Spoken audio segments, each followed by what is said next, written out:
ವಾರ್ತೆಗಳು. ನಾನು ಗಾನವಿ. ಮುಖ್ಯಾಂಶಗಳು. ಕೇಂದ್ರ ಸರ್ಕಾರದ ವಿರುದ್ಧ ಕೈ ಆಕ್ರೋಶ. ನಗರದಲ್ಲಿ ಬೃಹತ್ ಪ್ರತಿಭಟನೆ.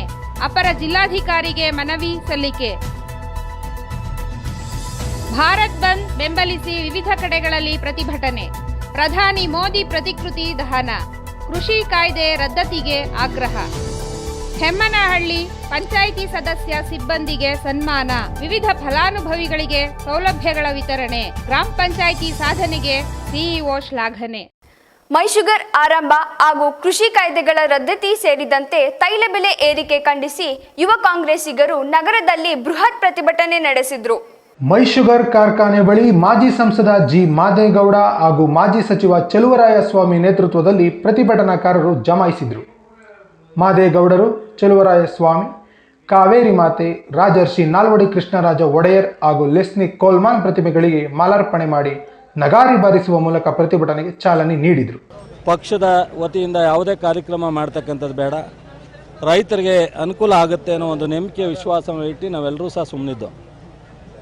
ದಿನೇ ದಿನೇ ಕಳೆದಂತೆ ಯಾವ ಕಾರಣಕ್ಕೂ ಸಹ ಅವರು ಈ ಒಂದು ಕಾರ್ಖಾನೆಯನ್ನು ಪ್ರಾರಂಭ ಮಾಡಲಿಕ್ಕೆ ಅವರು ಮನಸ್ಸನ್ನು ಮಾಡಲಿಲ್ಲ ಮತ್ತು ಸ್ಥಳೀಯವಾದಂಥ ಆಡಳಿತ ಜನಪ್ರತಿನಿಧಿಗಳು ಸಹ ಅದರ ಕಡೆ ಗಮನ ಕೊಡಲಿಲ್ಲ. ಈಗ ನಮ್ಮೆಲ್ಲರ ಒಂದು ಹೋರಾಟ ಮಂಡ್ಯ ಶುಗರ್ ಫ್ಯಾಕ್ಟ್ರಿಯನ್ನು ಮುಂದುವರಿಸಬೇಕು, ಸರ್ಕಾರದ ಒಂದು ವತಿಯಿಂದನೇ ಪ್ರಾರಂಭ ಆಗಬೇಕು ಅನ್ನೋದು ನಮ್ಮೆಲ್ಲರ ಒಂದು ಬೇಡಿಕೆ. ನಮ್ಮೆಲ್ಲರ ಹೋರಾಟವನ್ನು ಮಾಡಬೇಕು ಅನ್ನೋದನ್ನು ನಾವು ಅಂತಿಮವಾಗಿ ಇವತ್ತು ಯುವ ಕಾಂಗ್ರೆಸ್ಸಿನ ನಾಯಕತ್ವದಲ್ಲಿ ಈ ಒಂದು ಹೋರಾಟವನ್ನು ಮಾಡಿದ್ದೀವಿ. ಇದು ಇಲ್ಲಿಗೆ ನಿಲ್ಲಲ್ಲ, ಇನ್ನು ಮುಂದುವರಿಯುತ್ತೆ. ನಾನು ಕೊನೆಯದಾಗಿ ಹೇಳಿದಾಗೆ ಅವರಿಗೆ ಸಾಧ್ಯವಾದರೆ ಈ ಜಿಲ್ಲೆಯ ರೈತರ ಬಗ್ಗೆ, ರಾಜ್ಯದ ರೈತರ ಬಗ್ಗೆ ಕನಿಷ್ಠ ಕೃತಜ್ಞತೆ ಇದ್ದರೆ, ಯಡಿಯೂರಪ್ಪನವರು ಈ ಜಿಲ್ಲೆಯ ಮಗನಾಗಿ ತಾನೇನಾದ್ರು ಒಂದು ಕಳಂಕವನ್ನು ಹೊತ್ಕೊಂಡು ಕೊನೆಯ ದಿನದಲ್ಲಿ ಹೋಗಬಾರ್ದು ಅನ್ನೋದೇನಾದ್ರು ಅವ್ರಿಗಿದ್ದರೆ, ಈ ಜಿಲ್ಲೆಯಲ್ಲಿ ಒಬ್ಬ ಶಾಸಕರನ್ನ ನನಗೋಸ್ಕರ ಕೊಟ್ಟಿದೆ ಅನ್ನೋ ಒಂದು ಕೃತಜ್ಞತೆ ಅವ್ರಿಗಿದ್ದರೆ, ಈ ಒಂದು ಕಾರ್ಖಾನೆಯನ್ನು ಅದೇನೇ ಹಣ ಖರ್ಚಾಗಲಿ ಈ ರಾಜ್ಯದಲ್ಲಿ ಲೂಟಿ ಹೊಡ್ತಾ ಇರ್ತಕ್ಕಂಥ ಬರೀ ಕನಿಷ್ಠ 2,000 ಕೋಟಿಯನ್ನು ಇವತ್ತು ಕೋವಿಡ್ನಲ್ಲಿ ಲೂಟಿ ಹೊಡೆದಿದ್ದಾರೆ. ಈ ಸರ್ಕಾರದಲ್ಲಿ ಅನೇಕ ಇಲಾಖೆಗಳಿಂದ ಅನೇಕ ಮಂತ್ರಿಗಳು ಇವತ್ತು ಅಂಥದ್ರಲ್ಲಿ ಒಂದು 200-300 ಕೋಟಿ ಇವತ್ತು ಮಂಡ್ಯ ಜಿಲ್ಲೆಯ ಜನಕ್ಕೋಸ್ಕರ ಇವರು ಸ್ಪೆಂಡ್ ಮಾಡಿದರೆ ಇಡೀ ರಾಜ್ಯದ ಎಲ್ಲ ಕಾರ್ಖಾನೆಗಳು ಇದರ ಅಧೀನದಲ್ಲಿ ಕೆಲಸ ಮಾಡ್ತಕ್ಕಂಥದ್ದಕ್ಕಾಗತ್ತೆ. ಎತ್ತಿನ ಗಾಡಿ, ಟ್ರ್ಯಾಕ್ಟರ್ ಮೂಲಕ ಮೆರವಣಿಗೆ ಆರಂಭಿಸಿ ಶೀಘ್ರವಾಗಿ ಮೈಶುಗರ್ ಕಾರ್ಖಾನೆ ಆರಂಭಿಸಬೇಕೆಂದು ಆಗ್ರಹಿಸಿದರಲ್ಲದೆ ಅಗತ್ಯ ವಸ್ತುಗಳ ಬೆಲೆಗಳನ್ನು ಇಳಿಕೆ ಮಾಡಲು ತಕ್ಷಣ ಕೇಂದ್ರ ಹಾಗೂ ರಾಜ್ಯ ಸರ್ಕಾರ ಕ್ರಮ ಕೈಗೊಳ್ಳಬೇಕೆಂದು ಆಗ್ರಹಿಸಿ ಜಿಲ್ಲಾಧಿಕಾರಿ ಕಚೇರಿ ತಲುಪಿದರು.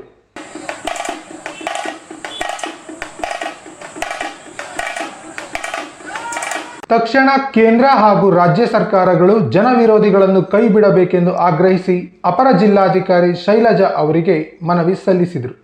ಪ್ರತಿಭಟನೆಯಲ್ಲಿ ಮಾಜಿ ಸಚಿವ PM ನರೇಂದ್ರ ಸ್ವಾಮಿ, ಯುವ ಕಾಂಗ್ರೆಸ್ ರಾಜ್ಯಾಧ್ಯಕ್ಷ ರಕ್ಷಾ ರಾಮಯ್ಯ, ಜಿಲ್ಲಾಧ್ಯಕ್ಷ ವಿಜಯ್ ಕುಮಾರ್, ಗಣಿಗ ರವಿಕುಮಾರ್, ಜಿಲ್ಲಾ ಕಾಂಗ್ರೆಸ್ ಅಧ್ಯಕ್ಷ CD ಗಂಗಾಧರ್, ಅಂಜನಾ ಶ್ರೀಕಾಂತ್ ಸೇರಿದಂತೆ 500ಕ್ಕೂ ಹೆಚ್ಚು ಕಾರ್ಯಕರ್ತರಿದ್ದರು. ಕೇಂದ್ರ ಸರ್ಕಾರ ಜಾರಿಗೆ ತಂದಿರುವ ರೈತ ವಿರೋಧಿ ಕೃಷಿ ಕಾಯ್ದೆಗಳನ್ನು ವಾಪಸ್ ಪಡೆಯಬೇಕೆಂದು ಆಗ್ರಹಿಸಿ ಕರೆ ನೀಡಿದ್ದ ಬಂದ್ಗೆ ಪ್ರತಿಕ್ರಿಯೆ ಸಿಗಲಿಲ್ಲವಾದರೂ ರೈತ ಸಂಘ CITU ಕಾರ್ಯಕರ್ತರು ಬೆಂಗಳೂರು, ಮೈಸೂರು ರಾಷ್ಟ್ರೀಯ ಹೆದ್ದಾರಿ ತಡೆದು ಪ್ರತಿಭಟನೆ ನಡೆಸಿದರು. ನಗರದ ಜಯಚಾಮರಾಜೇಂದ್ರ ವೃತ್ತದ ಬಳಿ ಜಮಾಯಿಸಿದ ಪ್ರತಿಭಟನಾಕಾರರು ಹೆದ್ದಾರಿ ತಡೆದು ಕೇಂದ್ರ ಸರ್ಕಾರದ ವಿರುದ್ಧ ಧಿಕ್ಕಾರ ಕೂಗಿ ಆಕ್ರೋಶ ವ್ಯಕ್ತಪಡಿಸಿದರು. 4 ತಿಂಗಳಿಂದ ದೆಹಲಿ ಗಡಿಯಲ್ಲಿ ರೈತರು ಅಹೋರಾತ್ರಿ ಪ್ರತಿಭಟನೆ ಮಾಡ್ತಿದ್ದಾರೆ. ಕಾರ್ಪೊರೇಟ್ ಸಂಸ್ಥೆಗಳ ಏಜೆಂಟ್ ಆಗಿರೋ ಪ್ರಧಾನಿ ನರೇಂದ್ರ ಮೋದಿ ಸರ್ಕಾರ ಹೋರಾಟವನ್ನು ನಿರ್ಲಕ್ಷ್ಯ ಮಾಡುತ್ತಿರುವುದು ಸರಿಯಲ್ಲ ಎಂದು ಕಿಡಿಕಾರಿದರು.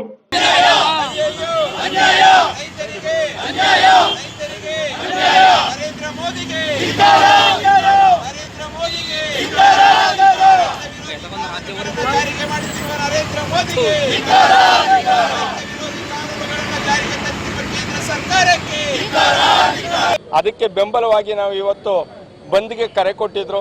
ಆದರೆ ಬಂದು ಜಾಸ್ತಿ ಆಯಿತು, ಬಂದಿನಿಂದ ಜನಸಾಮಾನ್ಯರಿಗೆ ತೊಂದರೆ ಆಗ್ತದೆ, ಅವರೇ ಸ್ವಯಂವಾಗಿ ಬಂದ್ ಮಾಡಿದ್ರೆ ಮಾಡಲಿ ಅಂದ್ಬಿಟ್ಟು ನಾವು ಈಗ ಸಾಂಕೇತಿಕವಾಗಿ ರಸ್ತೆ ಬಂದ್ ಮಾಡಿ ಏನು ಚಳುವಳಿ ಮಾಡ್ತಾ ಇದ್ದಾರೆ ಆ ರೈತರಿಗೆ ನಾವು ಸಪೋರ್ಟ್ ಮಾಡಿದ್ದೀವಿ. ಇದು ನಿರಂತರ ಇರ್ತದೆ. ಅದೇ ರೀತಿ ಏನು ರಾಕೇಶ್ ಟಿಕಾಯಿತ್ರವರು ಬೆಂಗಳೂರಿಗೆ ಬಂದಾಗ ಅವ್ರ ಮೇಲೆ ಮೊಕದ್ದಮೆ ಹೂಡವ್ರೆ, ಟ್ರ್ಯಾಕ್ಟರ್ನ ದಾರಿ ಹಾಕಿ ಅಂತ ಹೇಳೋದಕ್ಕೆ. ಇಂಥ ನಾಚಿಕೆಗೆಟ್ಟ ಸರ್ಕಾರಗಳು ಮೊದಲು ತಲುಪಬೇಕು. ನಮ್ಮ ಹೋರಾಟ ಇವೆರಡು ಸರ್ಕಾರಗಳು ಕೊನೆಗೊಳ್ಳೋ ಗಂಟಲು ಹೋರಾಟವ ರೈತರು ಮಾಡ್ತೀವಿ ಅಂತ ಕರೆ ಕೊಟ್ಟಿದ್ದಾರೆ. ಅದಕ್ಕೂ ನಮ್ಮ ಸಹಮತ ಇದೆ. ಇವತ್ತೇನು ಈ ಚಳುವಳಿಲಿ ಭಾಗವಹಿಸಿ ಎಲ್ಲ ಸಂಘಟನೆಯರು ಸಾಥ್ ಕೊಟ್ಟಿದ್ದಾರೆ, ಅವ್ರಿಗೆಲ್ಲ ನಾನು ಅಭಿನಂದನೆಗಳನ್ನ ಸಲ್ಲಿಸ್ತೀನಿ. ಶೀಘ್ರವಾಗಿ ಕೇಂದ್ರ ಸರ್ಕಾರ ಕೃಷಿ ಕಾಯ್ದೆ ಹಾಗೂ ವಿದ್ಯುತ್ ಕಾಯ್ದೆಗಳನ್ನು ರದ್ದುಪಡಿಸಬೇಕೆಂದು ಆಗ್ರಹಿಸಿದರು. ಪ್ರತಿಭಟನೆಯಲ್ಲಿ ರೈತ ಸಂಘದ ಕೆಂಪುಗೌಡ, ಲಿಂಗಪ್ಪಾಜಿ, ಬಾಲಚಂದ್ರ, ಸಿ ಕುಮಾರಿ, ಶ್ರೀನಿವಾಸ್ ಹಾಗೂ ನಾಗಣ್ಣ ಮೊದಲಾದವರಿದ್ದರು. ಕೇಂದ್ರ ಸರ್ಕಾರದ ಕೃಷಿ ಕಾಯ್ದೆಗಳನ್ನು ಖಂಡಿಸಿ ಮಳವಳ್ಳಿಯಲ್ಲಿ ವಿವಿಧ ಸಂಘಟನೆಗಳ ಕಾರ್ಯಕರ್ತರು ಪ್ರಧಾನಿ ನರೇಂದ್ರ ಮೋದಿ ಪ್ರತಿಕೃತಿ ದಹನ ಮಾಡಿ ಪ್ರತಿಭಟನೆ ಮಾಡಿದರು. ಪಟ್ಟಣದ ಬಸ್ ನಿಲ್ದಾಣದ ಬಳಿ ಸಂಘಟಿತರಾದ ಪ್ರತಿಭಟನಾಕಾರರು ಅಲ್ಲಿಂದ ಮೆರವಣಿಗೆ ಮೂಲಕ ಕುಪ್ಪುಸ್ವಾಮಿ ವೃತ್ತದಲ್ಲಿ ಮಾನವ ಸರಪಳಿ ರಚಿಸಿ ಕೇಂದ್ರದ ವಿರುದ್ಧ ಕಿಡಿಕಾರಿ ಶೀಘ್ರವಾಗಿ ಕೇಂದ್ರ ಸರ್ಕಾರ ಕೃಷಿ ಕಾಯ್ದೆಗಳನ್ನು ವಾಪಸ್ ಪಡೆಯಬೇಕೆಂದು ಆಗ್ರಹಿಸಿದರು.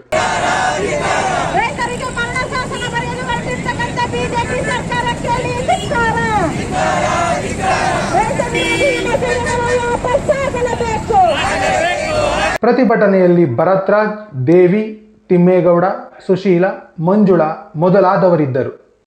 ಮದ್ದೂರು ತಾಲೂಕಿನ ಹೆಮ್ಮನಹಳ್ಳಿ ಗ್ರಾಮ ಪಂಚಾಯಿತಿ ದೇಶದ ಉತ್ತಮ ಪಂಚಾಯಿತಿಗಳಲ್ಲಿ ಒಂದು ಎಂದು ಖ್ಯಾತಿ ಗಳಿಸುವ ಮೂಲಕ ಜಿಲ್ಲೆಗೆ ಕೀರ್ತಿ ತಂದಿದೆ ಎಂದು ಜಿಲ್ಲಾ ಪಂಚಾಯಿತಿ ಸಿಇಒ ಎಸ್ಎಂ ಜುಲ್ಫಿಕರ್ ಉಲ್ಲಾ ಶ್ಲಾಘಿಸಿದರು.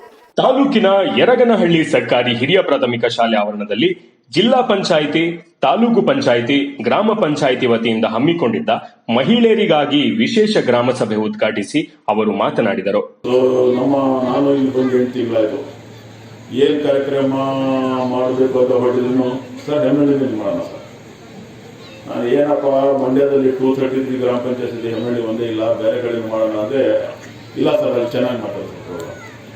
ಗೌರ್ಮೆಂಟ್ ಆಫ್ ಇಂಡಿಯಾದಿಂದ ಮೊನ್ನೆ ಎಲ್ಲ ಒಂದು ದೊಡ್ಡ ಡೆಲಿಗೇಷನ್ ಬಂತು ಅವ್ರಿಗೆ ಹೆಮ್ಮಳ್ಳಿಗೆ. ಅವತ್ತೂ ಕೂಡ ಅಲ್ಲಿ ಯಾವುದೋ ಒಂದು ಲೆಜಿಸ್ಲೇಟಿವ್ ಕಮಿಟಿಗೆ ಬಂದ್ಬಿಟ್ಟು ನಾನು ಅವತ್ತು ಬರ್ಲಿಕ್ಕೆ ಆಗಿಲ್ಲ. ನಮ್ದು ಈ ಥರ ಪ್ರೋಗ್ರಾಮ್ಸ್ ಒಂದು ಸತಿ ಅಪ್ಸೆಟ್ ಆಗಿರುತ್ತೆ. ಸೊ ನಾವು ಕ್ರೆಡಿಟ್ ಕೊಡ್ತೀವಿ, ವಿಡಿಯೋ ಒಳ್ಳೆ ಕೆಲಸ ಮಾಡ್ತಾ ಇದ್ದಾರೆ, ಅವ್ರ ಸಿಬ್ಬಂದಿ ವರ್ಗದವರು, ಅವ್ರ ಟೀಮ್ ಮಾಡ್ತಾ ಇರ್ತಾರೆ. ಬಟ್ ಅಷ್ಟೇ ಇಂಪಾರ್ಟೆಂಟ್ ಇದೆ ಎಲೆಕ್ಟೆಡ್ ಬಾಡಿ ಗ್ರಾಮ ಪಂಚಾಯತ್. ಗ್ರಾಮ ಪಂಚಾಯತ್ ಅಧ್ಯಕ್ಷರಿರಲಿ, ಉಪಾಧ್ಯಕ್ಷರು, ಮೆಂಬರ್ಸ್, ಅವ್ರದ್ದು ಪಾತ್ರ ಭಾಳ ಇಂಪಾರ್ಟೆಂಟ್ ಇರುತ್ತೆ. ಅವರೆಲ್ಲ ಸೇರ್ಕೊಂಡು ಈ ಪಂಚಾಯತ್ಗೆ ಒಳ್ಳೆ ಹೆಸರು ತರಕ್ಕೆ ಮಾಡಿದ್ದಾರೆ. ಸೊ ದೇವರು ಈ ಪಂಚಾಯತ್ಗೆ ಇನ್ನು ಅಂತ ಏನು ಅಂತ ಆದಾಯ ಇಲ್ಲ ಈ ಪಂಚಾಯತ್ಗೆ. ಕಾರ್ಯಕ್ರಮದಲ್ಲಿ ಗರ್ಭಿಣಿಯರಿಗೆ ಸೀಮಂತ, ಗ್ರಾಮ ಪಂಚಾಯಿತಿ ಗ್ರಂಥಾಲಯಕ್ಕೆ ಸಹಾಯಧನ ನೀಡಿದ ಗಣ್ಯರು ಹಾಗೂ ವಿವಿಧ ಕ್ಷೇತ್ರದಲ್ಲಿ ಸಾಧಕ ಮಹಿಳೆಯರಿಗೆ ಗ್ರಾಮ ಪಂಚಾಯಿತಿ ವೈದ್ಯಾಧಿಕಾರಿ ಮತ್ತು ಮಹಿಳಾ ಆರೋಗ್ಯ ಸಹಾಯಕಿಯರು, ಅಂಗನವಾಡಿ ಹಾಗೂ ಆಶಾ ಕಾರ್ಯಕರ್ತರಿಗೆ ಸನ್ಮಾನ ಮಾಡಲಾಯಿತು.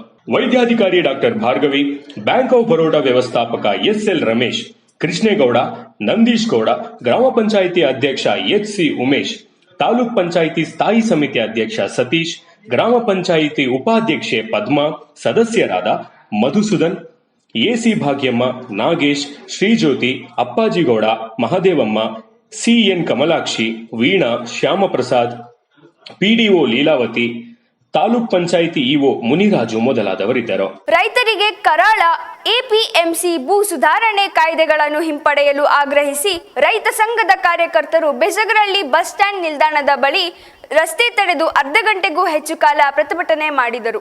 ರಸ್ತೆ ತಡೆದ ರೈತರು ಕೇಂದ್ರ ಮತ್ತು ರಾಜ್ಯ ಸರ್ಕಾರಗಳ ವಿರುದ್ಧ ಘೋಷಣೆ ಕೂಗಿ ಪ್ರಧಾನಮಂತ್ರಿಯವರ ಪ್ರಕೃತಿ ದಹಿಸಿ ಆಕ್ರೋಶ ವ್ಯಕ್ತಪಡಿಸಿದ್ರು.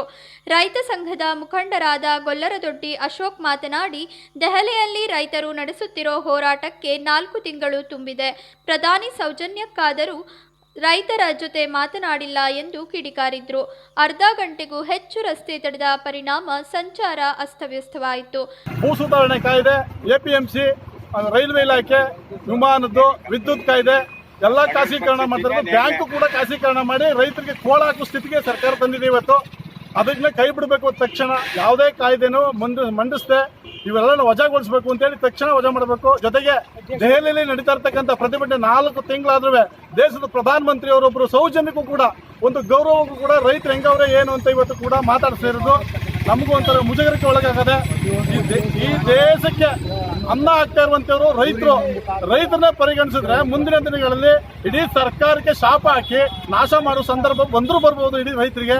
ಹಂಗಾಗಿ ಈಗಾಗಲೇ ಹೆಚ್ಚು ಕಮ್ಮಿ ನಮ್ಮ ಸರ್ಕಾರದಲ್ಲಿರ್ತಕ್ಕಂಥ ಎಲ್ಲಾ ಮಂತ್ರಿಗಳು ಮತ್ತು ದೇಶದ ನಮ್ಮ ಲೋಕಸಭಾ ಸದಸ್ಯರುಗಳು ದೇಶದ ಮಂತ್ರಿಗಳು ತಕ್ಷಣ ಇದನ್ನ ಕಾಯ್ದೆ ಬಗ್ಗೆ ಎಚ್ಚೆತ್ತುಕೊಂಡು ವಾಪಸ್ ಪಡಿಬೇಕು. ಪ್ರತಿಭಟನೆಯಲ್ಲಿ ಮುಖಂಡರಾದ ಮಹಮ್ಮದ್ ಇಲಿಯಾಜ್, ಮಾರಸಿಂಗನಹಳ್ಳಿ ರಾಮಣ್ಣ, ಪುಟ್ಟಲಿಂಗಣ್ಣ, ಚೆನ್ನಪ್ಪ, ಸ್ವಾಮಿ ಮೊದಲಾದವರಿದ್ದರು. ಶ್ರೀರಂಗಪಟ್ಟಣ ಪ್ರಸಿದ್ಧ ಶ್ರೀರಂಗನಾಥ ಸ್ವಾಮಿ ದೇವಾಲಯದ ಕಾಣಿಕೆ ಹುಂಡಿಯಲ್ಲಿ 23,23,412 ರು ಸಂಗ್ರಹವಾಗಿದೆ. ದೇವಾಲಯದ 10 ಹುಂಡಿಗಳ ಎಣಿಕೆ ಕಾರ್ಯ ದೇವಾಲಯದ ಕಾರ್ಯನಿರ್ವಾಹಕ ಅಧಿಕಾರಿ ಆರ್ ನಂಜೇಗೌಡ ನೇತೃತ್ವದಲ್ಲಿ ನಡೆಯಿತು. 10 ಹುಂಡಿಗಳಲ್ಲಿ ಒಟ್ಟು 23,23,412 ಹಣ ಸಂಗ್ರಹವಾಗಿದೆ. ಹುಂಡಿಯಲ್ಲಿ ರದ್ದಾದ 1000 ಮುಖಬೆಲೆಯ 1,500 ರು ಮುಖಬೆಲೆ 1 ನೋಟು, 2 ಅಮೆರಿಕನ್ ಡಾಲರ್, 30 ಗ್ರಾಂ ಚಿನ್ನ ಹಾಗೂ 246 ಗ್ರಾಂ ಬೆಳ್ಳಿಯನ್ನು ಭಕ್ತರು ಹುಂಡಿಗೆ ಹಾಕಿದ್ದಾರೆ. 2 ತಿಂಗಳ ಹಿಂದಷ್ಟೇ ಎಣಿಕೆ ಮಾಡಿದಾಗ 17,72,078 ರು ಸಂಗ್ರಹವಾಗಿತ್ತು ಎಂದು ದೇವಾಲಯದ ಕಾರ್ಯನಿರ್ವಾಹಕ ಅಧಿಕಾರಿ ಆರ್ ನಂಜೇಗೌಡ ತಿಳಿಸಿದ್ದಾರೆ. ಈಗ ವಿರಾಮ. ಅಫೆಕ್ಸ್ ಬ್ಯಾಂಕ್ ಪ್ರತಿನಿಧಿಯಾಗಿ ಮಂಡ್ಯ ಡಿಸಿಸಿ ಬ್ಯಾಂಕ್ಗೆ ನಿರ್ದೇಶಕರಾಗಿ ನೇಮಕಗೊಂಡಿರುವ ಉಮ್ಮಡಹಳ್ಳಿ ಶಿವಪ್ಪ ಅವರಿಗೆ ಅಭಿನಂದನೆಗಳು. ಅಭಿನಂದಿಸುವವರು ನಾಗರಿಕರು ಹಾಗೂ ಅಭಿಮಾನಿ ಬಳಗ. ಮತ್ತೊಮ್ಮೆ ವಾರ್ತೆಗಳಿಗೆ ಸ್ವಾಗತ. ಆರೋಗ್ಯ ಮತ್ತು ಕುಟುಂಬ ಕಲ್ಯಾಣ ಇಲಾಖೆ ಸುತ್ತೋಲೆ ಮಾರ್ಚ್ 12ರ ಮಾರ್ಗಸೂಚಿಯಂತೆ ಆದಿಚುಂಚನಗಿರಿ ಕ್ಷೇತ್ರದ ಶ್ರೀ ಕಾಲಭೈರೇಶ್ವರ ಸ್ವಾಮಿ ಜಾತ್ರಾ ಮಹೋತ್ಸವಕ್ಕೆ ಆಗಮಿಸುವ ಭಕ್ತರು ಕೋವಿಡ್-19 ಮುನ್ನೆಚ್ಚರಿಕಾ ಕ್ರಮವನ್ನು ಕಡ್ಡಾಯವಾಗಿ ಅನುಸರಿಸಬೇಕೆಂದು ಜಿಲ್ಲಾಧಿಕಾರಿ ಅಶ್ವತಿ ತಿಳಿಸಿದ್ದಾರೆ.